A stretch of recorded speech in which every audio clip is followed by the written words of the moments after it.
Mr. Stefano Sannino, Acting Director General of DG MENA, dear colleague. I've been confirmed in this position.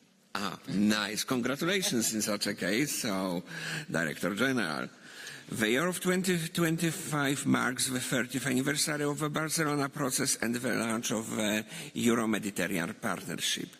This partnership was founded on a clear vision to make the Mediterranean a shared space of peace, stability and inclusive socio-economic progress. Yet today we remain far from that goal. Much of the region continues to be scarred by conflict, and fragile societies stand on the brink of civil and social collapse. Let me voice my deepest concern about the humanitarian tragedy unfolding in Gaza. At least, according to official data, 3,700 Palestinians have been killed and more than 161,000 injured in the last 2 years. Several UN agencies warn that more than 640 persons will face catastrophic food insecurity in the end of September and classify this situation as famine. Amnesty International, the International Association of Genocide Scholars, and others define the events in Gaza as genocide. We therefore call for an intermediate ceasefire, full and unhindered access of humanitarian aid, the release of all remaining hostages, and a sustainable path to recovery, grounded in international law, human rights, and inclusive dialogue. Let me take this occasion to express our full support to the measures proposed by Commission President Ursula von der Leyen last week: bilateral support to Israel on hold, sanctions on extremist ministers and violent settlers, and the partial suspension of the EU-Israel Association Agreement. At the same time, many countries of the EU's southern neighbourhood confront profound economic and social challenges. High unemployment, entrenched poverty and growing inequality, especially among young people, are eroding trust and fueling despair. The EU's role as dominant player in the region and as main trading partner is weakening, while Russia, China, Turkey and the Gulf states expand their influence. This is why a new approach is essential. A new pact for the Mediterranean, as outlined in the European Commission's political priorities, is much needed and should be adopted and implemented without delay. This pact must be ambitious, coherent and forward-looking, addressing the region's structural economic weaknesses, while also fostering resilience, sustainability and social inclusion. For this reason, the EESC has made the new pact its top priority in our work related to the southern neighbourhood. This topic was also at the heart of this year's Euromed Summit of Economic and Social Councils and similar institutions in Istanbul, with civil society representatives from the whole Mediterranean region. Looking ahead, we believe that annual summit could continue a structural element for the involvement of organized civil society in shaping the monitoring the pact. I would like to thank the reporter Thomas Wagner-Sommer, the co-reporter Lydia Pavic-Ogosic, and YAV's representative Pablo Pastor for their hard work and for the efforts to gather input from various stakeholders on both sides of the Mediterranean. And now, dear colleagues, it's my pleasure to give the floor to Mr. Stefano Sannino, Director General of DG MENA. Chair, thank you very much, and it's a real pleasure and an honor to be here. And I would like to thank really wholeheartedly the rapporteur and the co-rapporteur for their excellent work on this opinion, but also all the other friends and colleagues of the committee that have, along the months of preparation for the Pact, been always very close to us and try to give us ideas, suggestions, advice on the way forward. So it's a sincere thank. And I will come back in a moment to the process that has brought us to the drafting of this pact. But before doing that, Chair, since you have mentioned the situation in Gaza, the complexity and the tragedy that is unfolding there, I just want to recall the words, the speech that President von der Leyen has given to the European Parliament on the occasion of the State of the Union, where I think that she has clearly set what the Commission in this case thinks about this situation and the actions that could be put in place at least to signal the fact that we believe that what is happening there is unjustifiable and needs to stop. As you said, Chair, the Pact is a way of addressing the complexities and the difficulties of the region, but also trying to capitalize on the work that has been done up until now along the many years of cooperation between the European Union and the Southern Neighbourhood. But in a way, and I want to stress this, this is a paradigm shift compared with what we have done in the past, because we have tried really to walk the talk and make this process a process co-owned and co-created. Because we have had a very large consultation process that has lasted for several months, where we have collected the points of views, the requests, the indications coming from the countries of the region, but also from our member states and from all the other European institutions and committees. And what we are doing, with what we want to do with the Pact of the Mediterranean, at least with the communication that the Commission is going to approve on the 16th of October, if everything goes right and there are no bumpy elements in the road to the approval, is to give our own contribution to this Pact, because being a pact, then it has to be also owned and agreed by the countries of the Southern Mediterranean.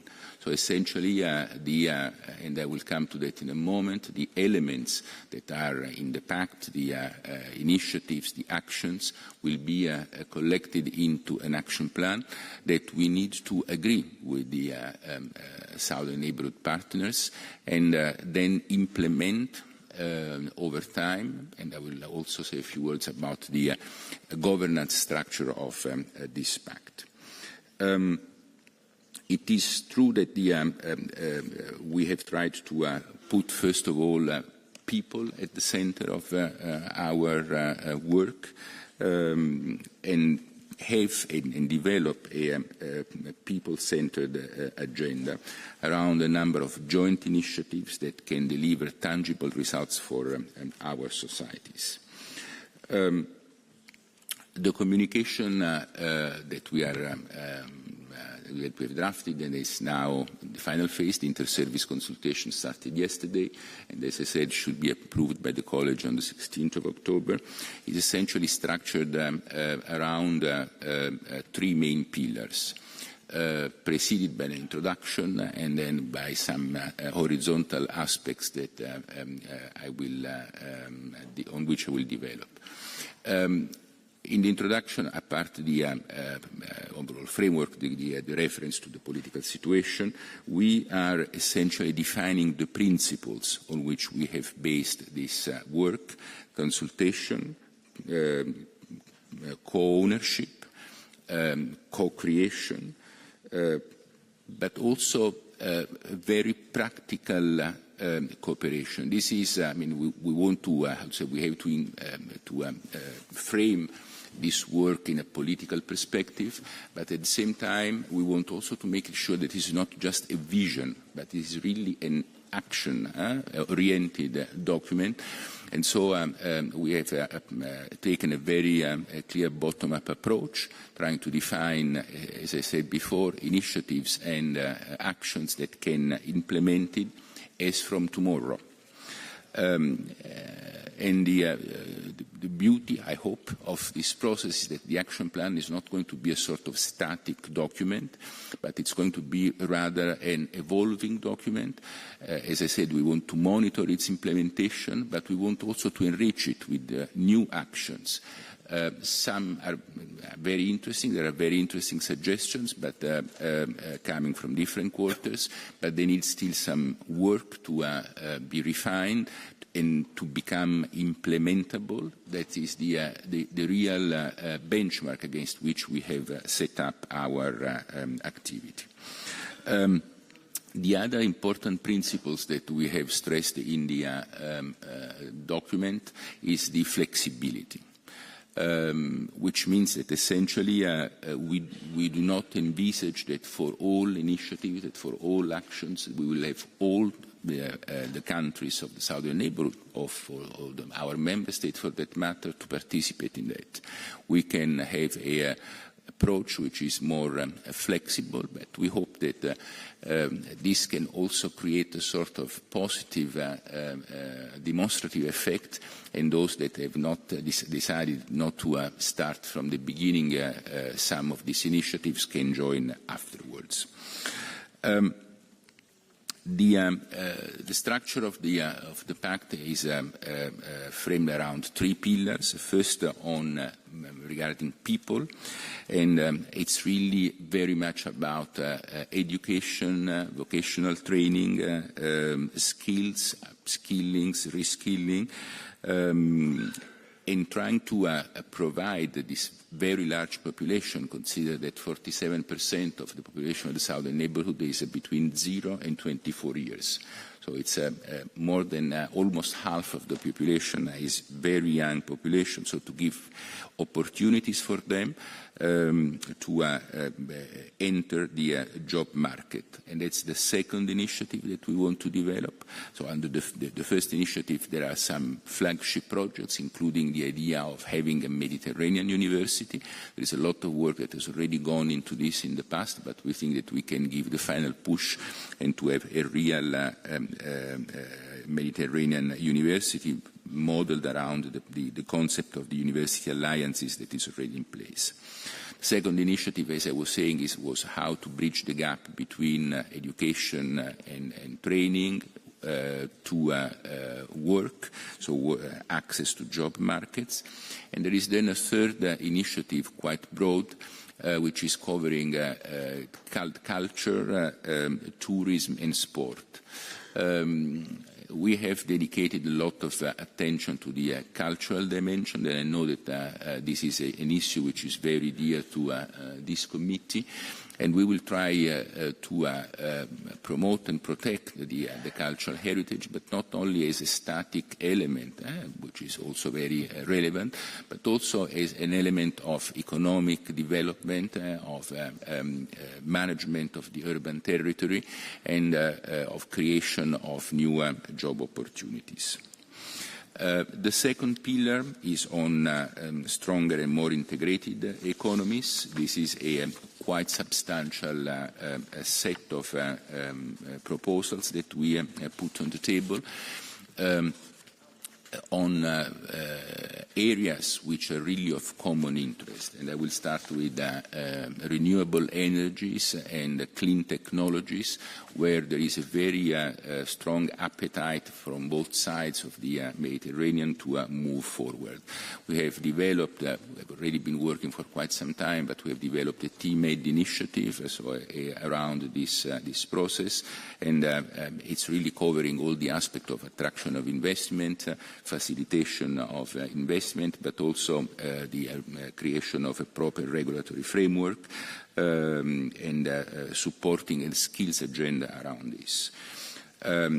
We want to support the development of startups. There is a very fertile ground for startups in the region, so we'll try to establish a fund to support the startup.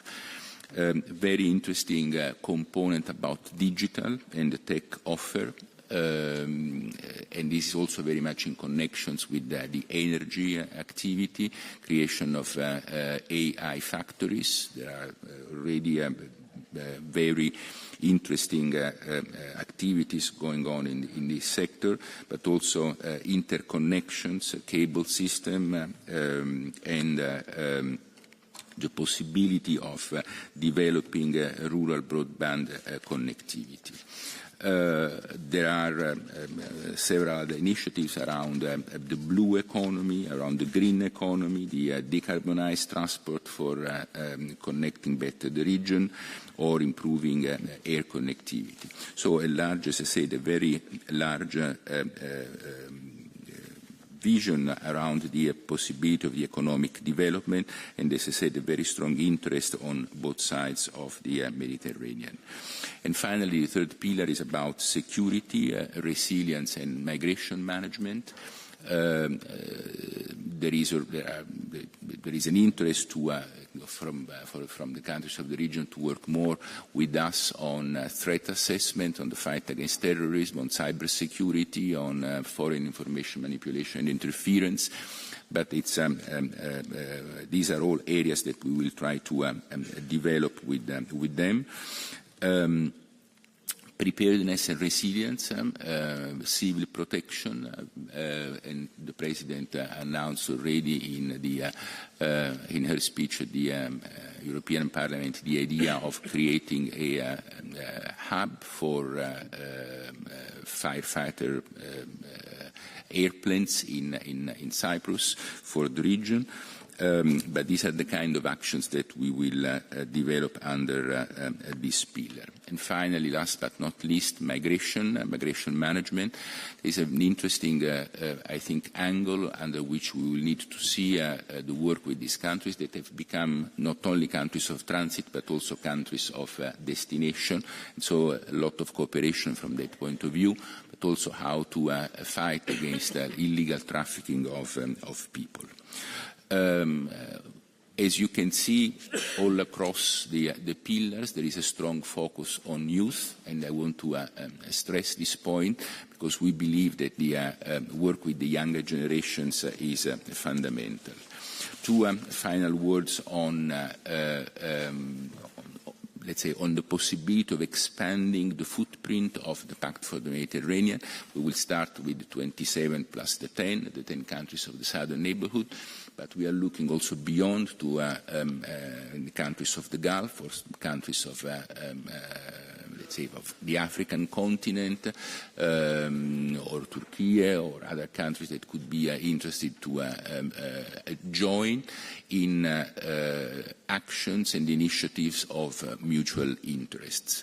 But this does not mean that the Pact is covering all this area. The Pact will focus on this common Mediterranean space.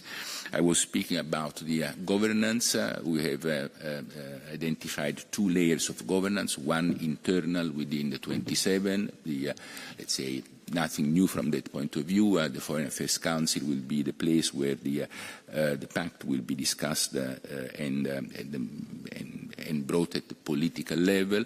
The preparation through the usual bodies, COREPER, working groups, and so on, and the Commission, together with the External Action Service, will ensure, let's say, the monitoring of the implementation, but also the from the internal point of view, but also new initiatives that we can bring to the table. And then a second layer where we will have the 27 plus the 10 sitting around the same table. That will be the real body for monitoring and enriching the Pact. In this context, we have envisaged a very strong role for the Union for the Mediterranean, whose convening power is particularly relevant for this region. So we hope And that's our, as I said, after the 16th of October, to start working immediately on the definition of this action plan, to bring it to the table of the 37, hopefully already in November, or at least the first scheme already in November, on the occasion of the celebration of the 30th anniversary of the Barcelona Declaration. There is an event which is already scheduled in Barcelona for the 28th of November. And in the future, and with this I really end, we will keep on working with all the actors that have been active in these months with us, and that certainly includes this committee, whose ideas, whose suggestions and opinion is extremely relevant for us. And again, thank you very much to you all for the very relevant contribution that you have put together. Thanks a lot, Chair. Thank you very much, Mr. Director. Dear colleagues, and now I would like to give the floor first to Mr. Pablo Pastor, Anna Lindh Foundation Youth Representative and President of the Mediterranean Youth Council, who was involved in our opinion, and then to our reporter and co-reporter, whom I already introduced. Unfortunately, I can offer only 2 minutes to each of you.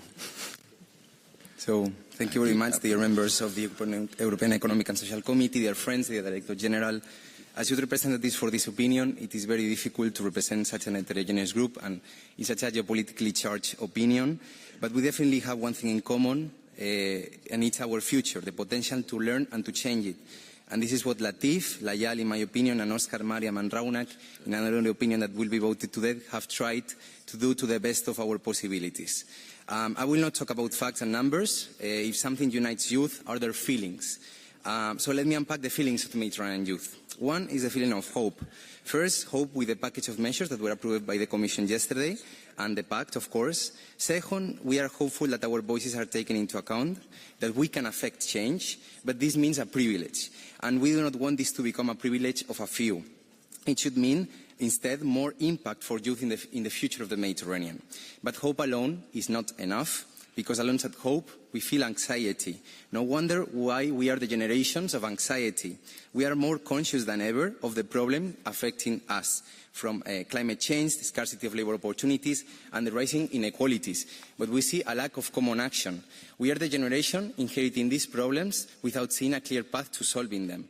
This opinion, however, establishes many proposals that can become the path forward, streamlining investments in the main areas of action, supporting civil and social dialogues, and rethinking sustainable migration solutions in a securitized paradigm. But none of these words make sense if they only stay in Brussels. This new pact for the Mediterranean is our opportunity for action, but we cannot afford the same mistakes as in the last 30 years.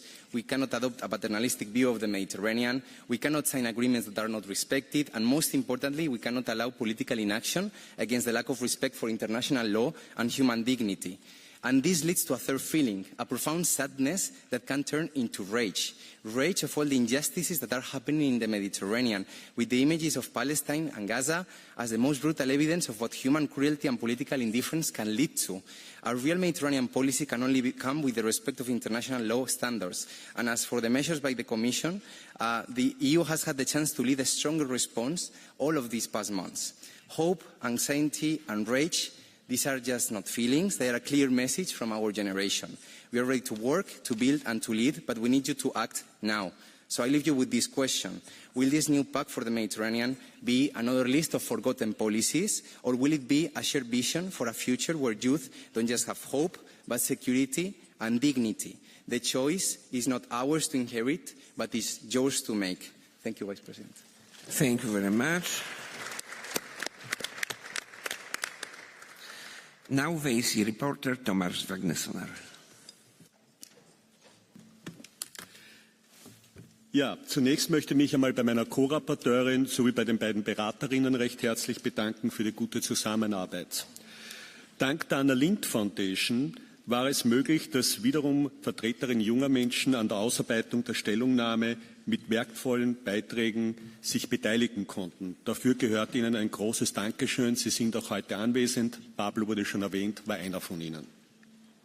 Es wird daher niemand überraschen, dass wir die Einbeziehung junger Menschen aus unterschiedlichen sozioökonomischen Schichten und Regionen in alle politischen Entscheidungsprozesse fordern.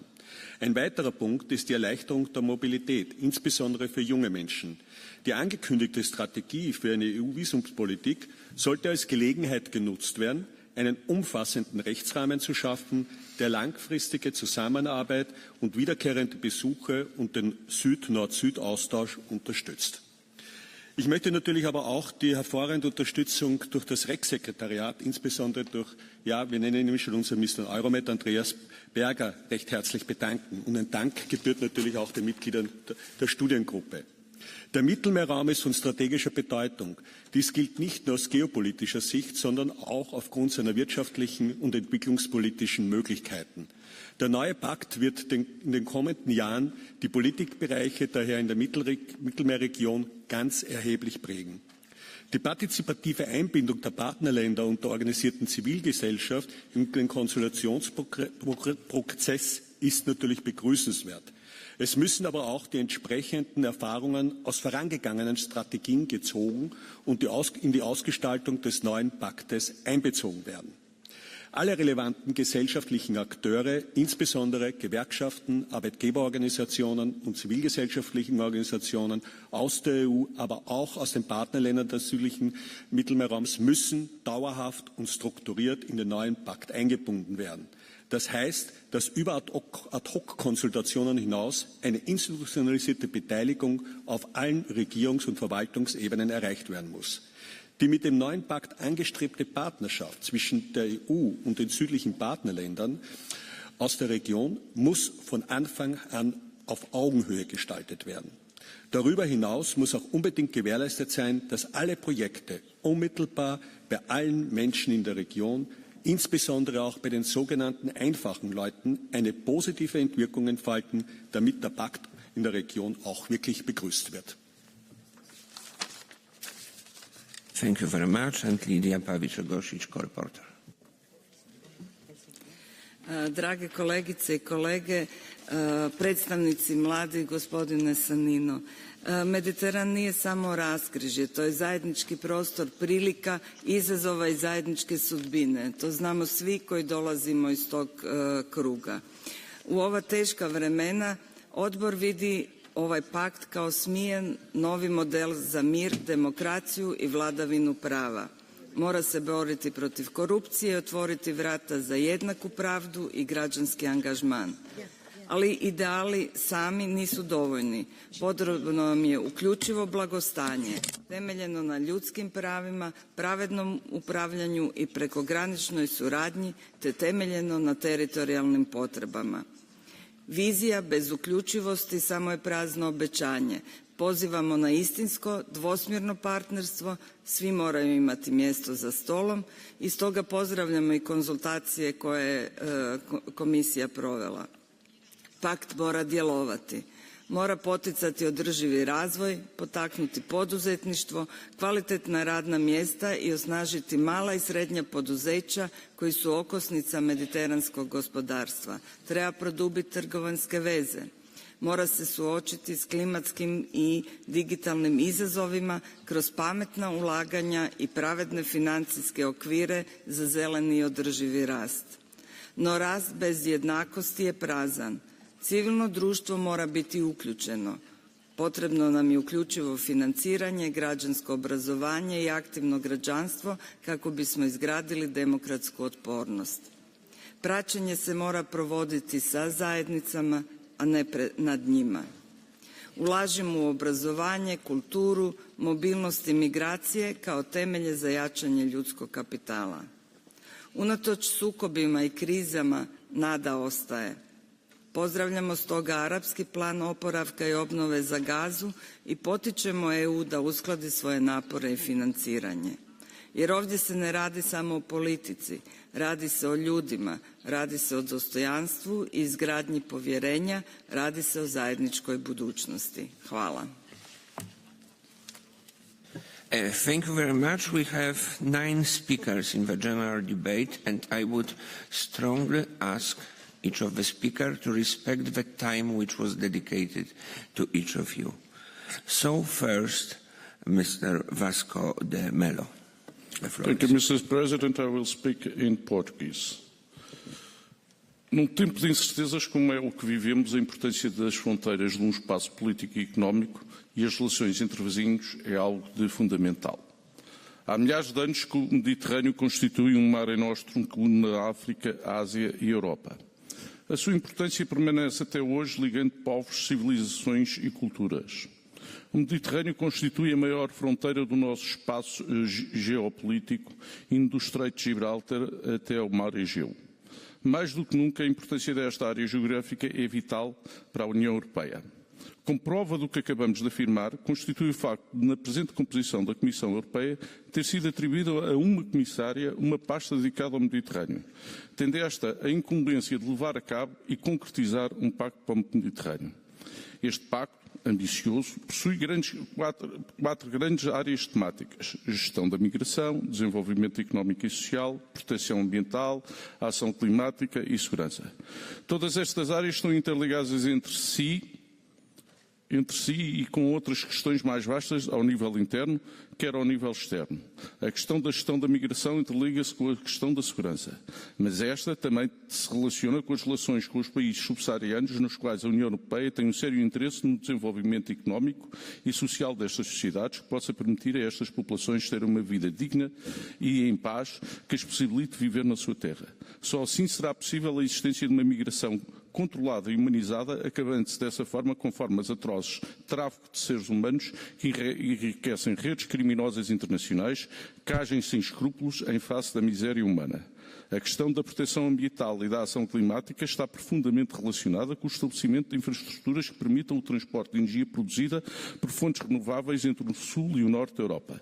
Neste sentido, urge a construção de uma ligação entre a Península Ibérica e o resto da Europa, que permita escoar não só a energia proveniente de fontes renováveis produzidas em Portugal e Espanha, como dos países do norte da África, nomeadamente Marrocos. Para que esta ambiciosa estratégia se concretize com sucesso, é necessário motivar a sociedade civil, quer ao nível europeu, quer ao nível dos nossos parceiros, quer da África, quer do Médio Oriente, tendo sempre em consideração o respeito pelas nossas diferenças culturais e sociais. Neste sentido, o papel do SES poderá ser primordial e importante no sucesso desta iniciativa. Muito obrigado, Sr. Presidente. Thank you very much. Thomas, you are again on the list. Ja, nun als Vertreter der Gruppe 2. Mit dem Pakt müssen aktiv Frieden, Demokratie, Rechtsstaatlichkeit inklusive Wohlstand sowie die Menschen- und Arbeitnehmerrechte gefördert werden. Insbesondere mit Blick auf die aktuelle Situation im Gazastreifen, die ja leider von der Menschenrechtskommission jetzt als Genozid eingestuft werden musste, muss die Achtung des humanitären Völkerrechts gestärkt werden. Daher fordern wir, der Zugang zu Finanzmitteln für alle Initiativen aus dem Pakt muss davon abhängig gemacht werden, dass diese Verpflichtungen eingehalten werden. Der Pakt muss nachhaltiges Wirtschaftswachstum ermöglichen und dabei hochwertige Arbeitsplätze, insbesondere für junge Menschen und Frauen, in sozial stabilen Gesellschaften schaffen. Investitionen in Infrastrukturprojekte, beispielsweise im Bereich erneuerbarer Energien, sollen natürlich auch gefördert werden. In diesem Zusammenhang regen wir an, dass die Errichtung einer regionalen Investitionsbank sozusagen in Erwägung gezogen wird, an der alle Partnerländer der südlichen Partnerschaft und der Zivilgesellschaft aktiv beteiligt sind. Bezüglich der Arbeitsmigration der Euromed-Region bedarf es einen von der Sicherheitsperspektive getrennten Ansatz. Der neue Pakt muss einen ausgewogenen Ansatz verfolgen, der den Risiken und Vorteilen für die EU und ihren Partnerländern gebührend Rechnung tragt. In diesem Zusammenhang möchte ich auf unsere Stellungnahme SOC 824 verweisen, wo wir uns mit den Talentpartnerschaften vor allem im Mittelmeerraum auseinandergesetzt haben. Sollte die angestrebte Freihandelszone endgültig scheitern, müssen die Verhandlungen der bestehenden Handelsabkommen in der Region neu aufgesetzt werden. Kapitel zur nachhaltigen Entwicklung sowie eine Überwachung durch interne Beratungsgruppen, sprich der Zivilgesellschaft, müssen dabei vorgesehen werden. Verfahren des sozialen und zivilen Dialogs sind für die demokratische Teilhabe von zentraler Bedeutung. Organisationen der Zivilgesellschaft und der Sozialpartner haben jedoch oft Schwierigkeiten, sich in Entscheidungsprozessen zu beteiligen. Der Pakt soll daher gezielt die Mechanismen des sozialen und zivilen Dialogs in der Region unterstützen. Der soziale Dialog, wie ich schon betonte, ist von entscheidender Bedeutung für die Gestaltung der Wirtschaft, Arbeits- und Sozialpolitik sowie für die Förderung von Resilienz und integrativem Wachstum. Die Umsetzung der wichtigsten ILO-Übereinkommen in den Partnerländern des Mittelmeerraums soll durch den neuen Pakt daher gefördert werden. Der soziale Dialog sollte dadurch gestärkt werden, um somit soziale und wirtschaftliche Gerechtigkeit sicherzustellen. Danke. Thank you very much. Michael McLaughlin. Thank you, Mr. Vice President. Yes, I'm very pleased to have contributed to this report and be a member of the study group. And I think the Director has very firmly put the issues on the table, particularly on the numbers. Approximately half the population of the Mediterranean region been under the age of 24. It's a really stark reality, and it's on some of those youth issues and youth engagement issues I wanted to focus. I think we're also, and Thomas mentioned it, and I repeat what he said, it was a great honour to work with the Lindh Foundation on this report. I think we carved out a really good working method about how to approach these things, because we're trying to promote more youth engagement in the committee. We've made a lot of progress in that, but I think we have to also think of it in terms of our external relations too, and there is a youth action plan for the External Action Service, and I'm sure DG Med fully embrace that too.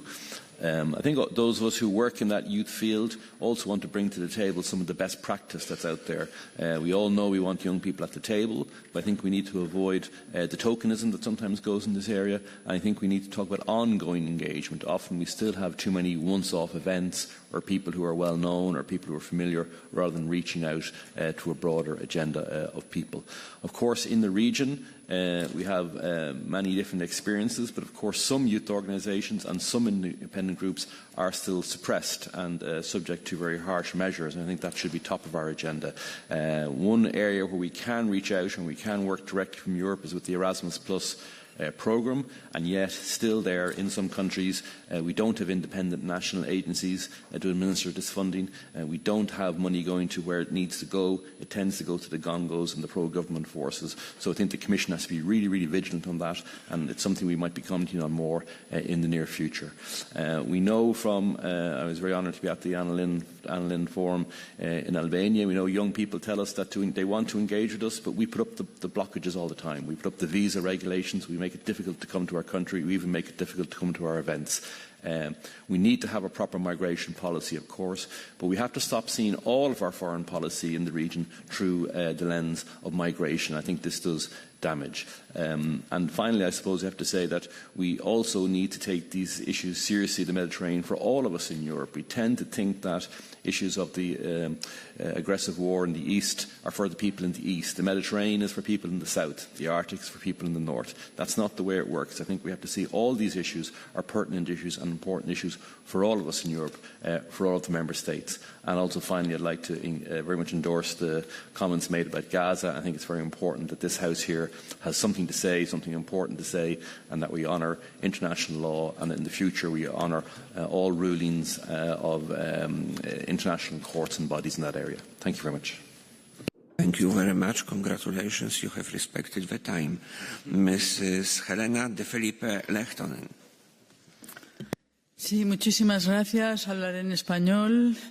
En primer lugar, agradecer tanto a Thomas Baxoner como a Lidia por este trabajo, este report que ha solicitado la Comisión Europea. Hemos trabajado, yo también he sido parte de este grupo de trabajo.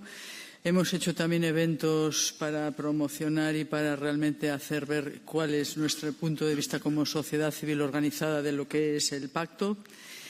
Muchísimas gracias a Andreas Berger por coordinarnos y organizarnos dentro del comité para tener todas estas relaciones que hemos conseguido tener por parte de la Secretaría del comité. Y sí que especialmente mi agradecimiento al señor Dimitris Dimitriadis como presidente de la sección REX por impulsar todas las iniciativas que hemos tenido desde el Mediterráneo. Bien, yo tengo una pregunta especial para el señor Sannino, el director general. Sabemos, o usted ya nos ha comentado en alguna que otra ocasión, que financieramente hay como unos 7 billones que podemos, es decir, más o menos mover para este nuevo pacto. Bien, mi pregunta es, ¿usted cree que con esta cantidad de dinero podremos llegar adelante considerando que hay todos estos acuerdos bilaterales, como el que ya hubo en Egipto, abanderado por la presidenta de la Comisión, la señora van der Leyen? ¿Usted cree que será necesario o necesitaremos el refuerzo también de organizaciones, instituciones, para que apoyen y sea un consorcio público-privado? Y a su vez, solamente en sus 3 pilares, que son magníficos para esta nueva propuesta del nuevo pacto, solamente considerar que la sociedad civil es muy importante. No solamente es importante en Europa, pero sobre todo en la región MENA, en la que estamos hablando del Mediterráneo y de Oriente Medio. Sin esta sociedad civil, es decir, será muy difícil que podamos ir avanzando y no solamente hablando, sino con acciones concretas. Entonces, yo creo que esto ya lo tiene ya usted más que claro, que la sociedad civil es muy importante, pero bueno, nos gustaría también ver cómo lo pueden definir. Muchísimas gracias.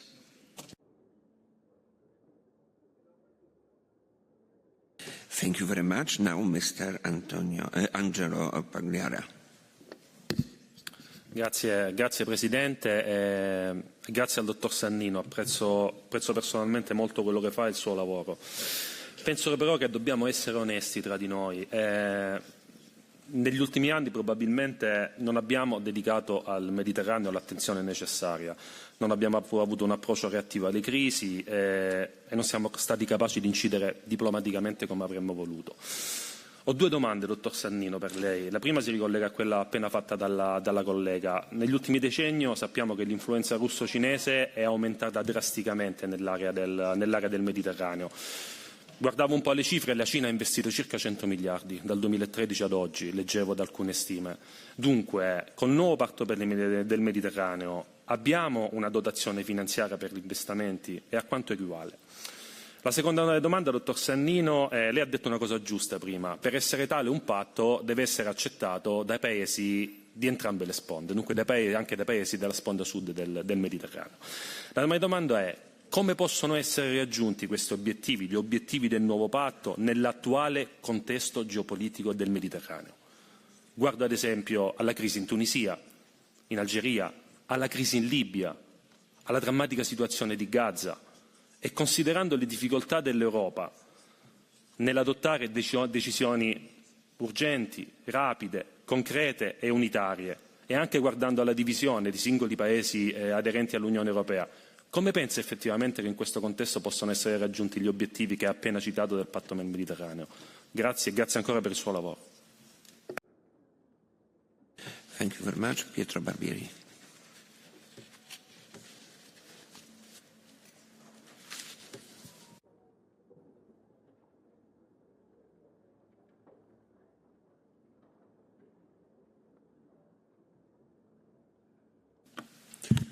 Grazie Presidente.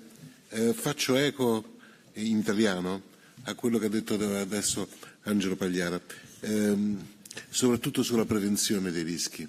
Abbiamo apprezzato molto l'intervento del Dottor Sannino, però dall'esperienza del cooperatore internazionale, quale quella del sottoscritto in Palestina, devo dire che abbiamo fatto molto poco per costruire qualcosa di diverso. Si è vista la tensione crescere negli ultimi 10 anni in maniera vorticosa e non c'è stato praticamente nessun argine a quello che poi ci si è ritrovato a vedere, a cui assistiamo oggi, a una strage terribile a cui assistiamo oggi. Quindi questa come prima cosa. Seconda cosa, è chiaro che ci vogliono investimenti.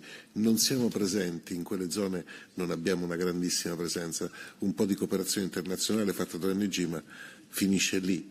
In Palestina in particolare abbiamo una presenza molto fragile e frammentata tra paesi europei. Grazie. Thank you. Sincera Leo. Grazie, continuo in italiano.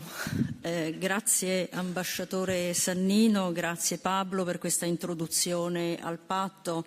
Conoscete bene l'area mediterranea, ma soprattutto le implicazioni di carattere politico di costruire un patto per il Mediterraneo che ristabilisca una cooperazione efficace e duratura. Ma abbiamo bisogno di un approccio integrato, vorrei dire anche di recuperare il concetto di co-sviluppo del processo di Barcellona, che lei ambasciatore conosce bene, che si basava su un modello di sviluppo coeso in tutta l'area mediterranea.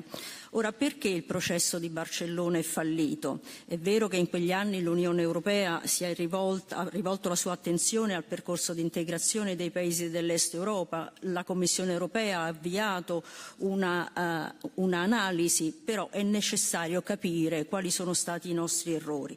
Troppo spesso le nostre relazioni con i paesi della sponda sud si sono incentrate sulla mera gestione dei flussi migratori. È uno degli assi anche del nuovo patto. Stiamo attenti a gestirlo nel giusto modo.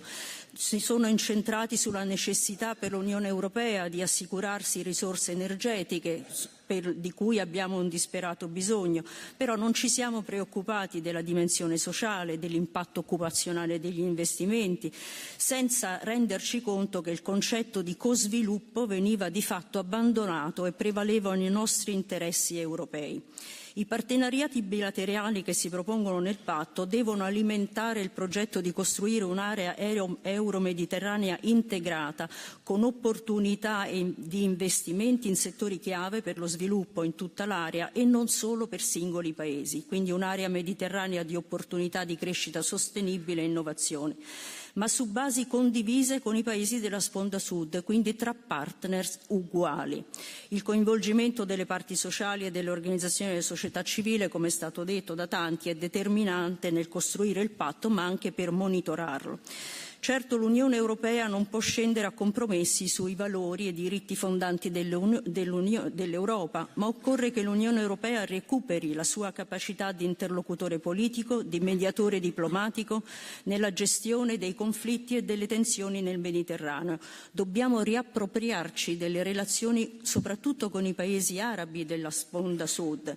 Non possiamo farci dettare l'agenda del Mediterraneo dall'amministrazione americana, e lo dobbiamo dire molto francamente. La pace, la democrazia, il rispetto dei diritti umani e sociali, lo Stato di diritto, il riconoscimento del diritto internazionale, a partire da quello umanitario, sono fondamentali per creare la stabilità necessaria senza la quale il patto per il Mediterraneo non potrà prosperare. L'ambigua e debole posizione europea su Gaza e il futuro del popolo palestinese non aiuta certo la costruzione di questa stabilità politica necessaria per sostenere il patto e per alimentarlo. Thank you, Luca Jair. Thank you, President. I will speak in English. First and foremost, the opinion presented by our two rapporteurs is a very strong one. In many of us, we have cooperated with this opinion, and I do support and do invite the colleagues to vote unanimously for this opinion later. We have all applauded very much to the decision of President von der Leyen to task Dubravka-Šuica with a new role of Commissioner for Euro-Mediterranean. Finalmente, we could say. And we have also been very, very happy when you, Stefano Sannino, have been nominated Director General of this new established DG MENA. This is a very good first start. We do expect this new pact to become a new start for constructive relation in this crucial area. A real and strong partnership, a new alliance in an area of tension, conflict, migration, war, but also common challenges to be transformed in joint opportunity to explore, being climate change, education, energy, water, demography, and finally peace, stability, and common sustainable prosperity. And other colleagues have already said, we hope this new pact will not be the last list of to-do not be implemented, as we know for long the sadly history of the Union for the Mediterranean. Lastly, dear Director General, dear Stefano, I want to underline a specific point that I know is very close to your heart and to the heart of Commissioner Šuica, and you know it's culture. Without remembering how much culture matters in the Mediterranean area, I do think Europe has a core responsibility to transform the Naples process of 2022 into action. First and foremost, also the dedicated Euromed Cultural Fund, and I hope this time this will be established in the new pact. Thank you. Thank you, and finally Violetta Jelic. Thank you. I will speak Croatian. Zadovoljstvo mi je doprinijeti ovom prikazu stanja novog pakta za Mediteran. Ovakvi trenuci važni su da se osvrnemo na dosadašnje iskustvo i razgovaramo kako pakt može donijeti stvarne promjene. Mediteran nije samo strateško područje za Europsku uniju, to je prostor kulture, inovacija i prilika. Dolazeći iz Hrvatske vidim kako nas povezuju trgovina, obrazovanje i zajednički izazovi. Pakt mora održati tu povezanost stavljajući mir, demokraciju i prosperitet u središte. Da bi uspio, mora se graditi s ljudima regije, civilno društvo, mladi i socijalni partneri trebaju biti uključeni od samog početka, a glasovi žene i mladih moraju imati posebno mjesto. Podrška mora biti konkretna. Mikro i mala poduzeća čine okosnicu gospodarstva i njihov rast treba poticati. Programi Europske unije trebaju širiti pristup obrazovanju, mobilnosti i lokalnim inicijativama, dok kulturna suradnja može dodatno povezati regiju. Na kraju, civilno društvo mora biti partner i u vremenu sukoba i obnove. To je vizija koju trebamo podržati, pakt koji potiče stabilnost, prosperitet i mir u cijelom Mediteranu. Hvala.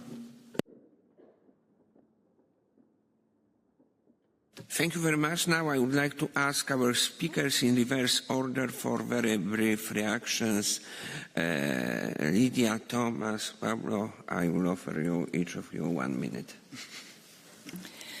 Hvala svim govornicima. Ja bih rekla, kada politike propadnu, to je rijetko zbog loših namjera, ali često zato što se glasovi svih ljudi nisu čuli za stolom. U tom kontekstu htjela bih naglasiti da vrlo često ruralna područja ostaju izvan vida i svakako uloga civilnog društva u tom području može biti velika, od neformalnog učenja do poticanja građanske energije i slično. Također bih htjela jednu osobnu opasku. Naime, Tomasov i moj otac bili su u plavim šljevovima UN-a prije 60 godina i više i nažalost nakon toliko godina stanje je još puno gore i svakako vidimo jaču ulogu EU-a u tim procesima. Isto tako htjela bih zahvaliti na prilici koju nam je pružila Lindh fondacija da uključimo mlade u naš rad. Pablo Pastor, Layal Belhum i Abdulatif Slaibi. I na kraju zahvala bi našim savjetnicima, našem sekretarijatu, prvenstveno Andreasu Bergeru i nadam se da ćemo imati prilike i dalje predstaviti naše mišljenje na mediteranskim skupovima. Hvala.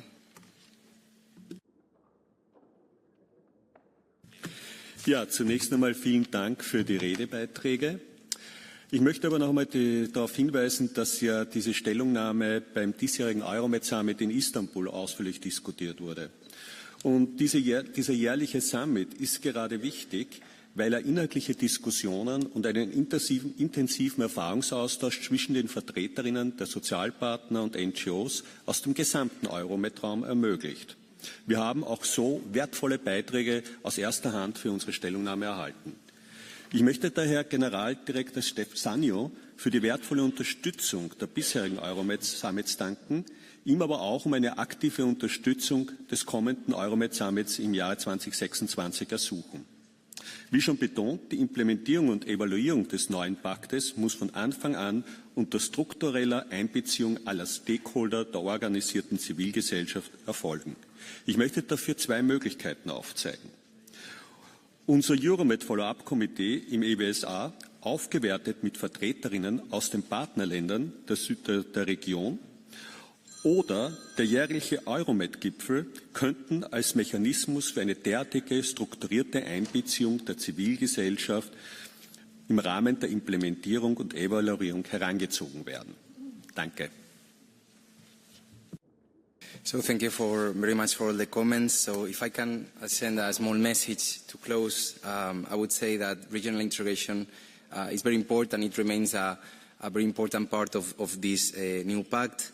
And I think civil society in the Mediterranean, especially in the South Mediterranean, ask themselves, like, why is it taking so much time for the European Union to take measures to react? And I think this is going to be something that the European Union needs to rebuild a lot of trust, especially in civil society in Southern Mediterranean. Just wanted to say thank you very much to Mr. Sannino for coming to this debate, for all the amazing work you've done in the new pact. Thank you to everyone that debated this opinion in the different sections. Thank you to Thomas, Lydia, and Andreas. Thank you very much. And for my colleagues, Latif and Layal, for also giving their opinion, and especially to the Annalyn Foundation. Alessandro, thank you very much for giving us this voice and to participate. We hope that really this new pact, this opinion, brings a new future for the Mediterranean youth. Thank you. Thank you. And now, Mr. Sannino. Thank you very much, and really thanks for your remarks and the questions, because I think that are giving the sense of really of your involvement, and I will try to answer quickly, but happy to continue this discussion, because you have put some issues on the table that is worth going much deeper into it. First of all, the philosophy. I think that if you look at the region, the complexity, the geopolitical landscape, essentially the first reaction is say there is nothing that we can do, or we can take it from a very, let's say, top-down perspective, says first we need to solve all the crises and then we act. And that's exactly the opposite of what we are trying to do with the Pact. We are not, let's say, ignoring or disregarding the complexity of the situation of the geopolitical landscape, but at the same time, we are trying to provide some concrete response coming from the bottom and trying to integrate where maybe the integration process is I would say, less charged with specific political implications. I think that if we move, and that's really the spirit of integrating economically the Euro-Mediterranean region, what we define as our common Mediterranean space, we can create, let's say, the conditions of development, of economic stability, but also of progressive democratization of the societies. And through that, we can have an impact on the bigger political issues. As I always say, we are not trying to have a political approach with a capital P, but we are trying to work on policies. And the different policies with small p can have an impact also on the big political landscape. I would like to stress that, to be honest, I think that for the Palestinian Authority and for the Palestinian people, the European Union has done a lot, and we continue to do a lot. I mean, it's for the moment we are the largest supporter of the Palestinian Authority. We have just a few months ago agreed on a pact of 1.6 billion that is essentially keeping the Palestinian Authority up and running. Not very well, but still, I mean, doing part of the job. And this is one key aspect for preserving the two-state solution that is very much at the center of our policy. Going back to the Pact, essentially, and maybe I would say not only the Pact, but also the creation of a portfolio for the Mediterranean, a commissioner which is devoting her time to this file and of a structure at the DG. I think it's really that of putting the Mediterranean at the center. You all know that our life is about, let's say, having attention for different challenging priorities and competing priorities. So the effort is really to bring the Mediterranean at the center of the agenda of the European Union and try to bring together all the different elements that we have at our disposal. And there is a lot. I mean, it's now that I've done a sort of inventory of what we have, believe me that there is a lot that has been done. And maybe, again, this hands-on approach is, I hope, what can make the difference in the future. And that's why I believe, I hope, and I will do all that I can to avoid that this becomes just a wish list, or that it becomes just a vision for the future. We know the problems, but we have to start acting, and to act concretely with a number of things. And that's why I've put a strong accent on the governance of this pact, making sure that it's not just a paper and then it's forgotten, but that we collectively, and that includes also you, can be part of this process. We want to ensure the co-ownership. We want to ensure that the countries of the South are buying this process, including in the difficult circumstances that they are going through. I won't go through the different areas. I mean, all the things that you have mentioned, I hope that you will find a good response in the Pact. I want to ensure Luca that he will find nice surprises on culture. I just maybe would like to say on migration and mobility that has been raised by many of you, that, and I agree very much that we cannot see the relationship with the southern neighborhood only through the lens of migration. But the Pact in itself, with all these components, tries to create the conditions for people to stay. I mean, for supporting this possibility for the younger generation. But it is also true that we need to be generous also on our side, because when we speak about education, university and so on, we speak about mobility, we speak about visas for students and researchers, we speak about recognition of diplomas. So there is work also on our side. Budget, we have, let's say, what is left in the present budget of this cycle. We still have 7 billion to allocate to the region. It's not too much, to be very honest, and then we will see after 27 with the new MFF. But I mean, I'm not there to speculate about the negotiation that has just started. But it is true that we will need some financial support, some financial muscles to support this work. But I also believe that these countries are strong enough to work on the basis of private-public partnerships and on the possibility and the capacity from the private sector to invest in this region.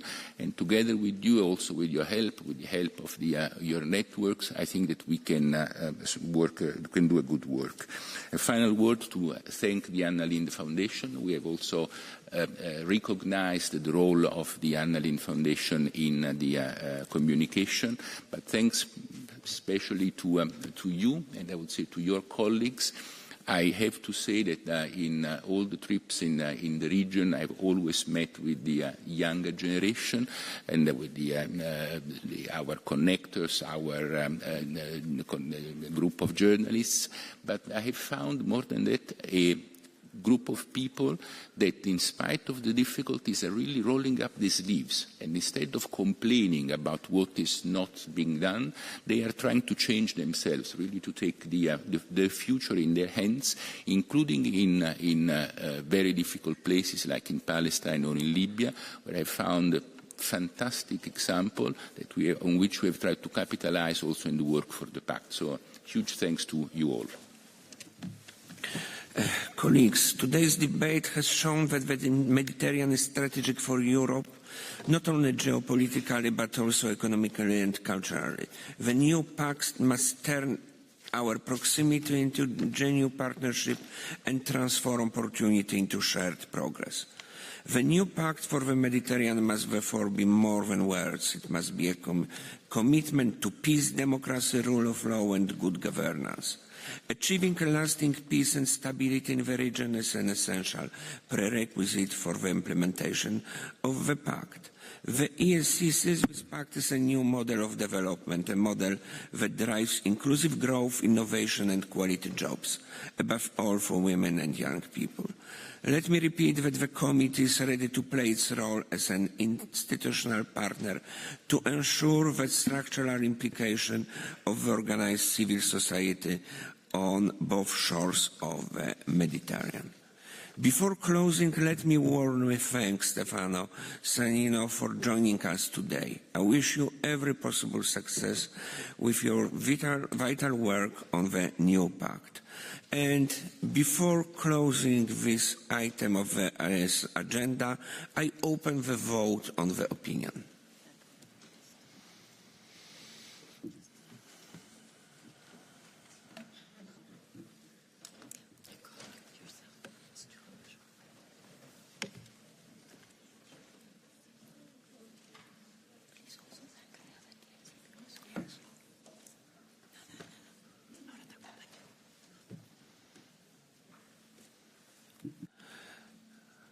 The vote is closed. 160 votes in favor, 1 against, 2 abstentions. Congratulations both to our reporter, but also congratulations to youth representatives who were involved in this work, and thank you for your work during the work on the study group, Pablo, and thank you for coming and joining us today. Thank you, colleagues, for your involvement in debate.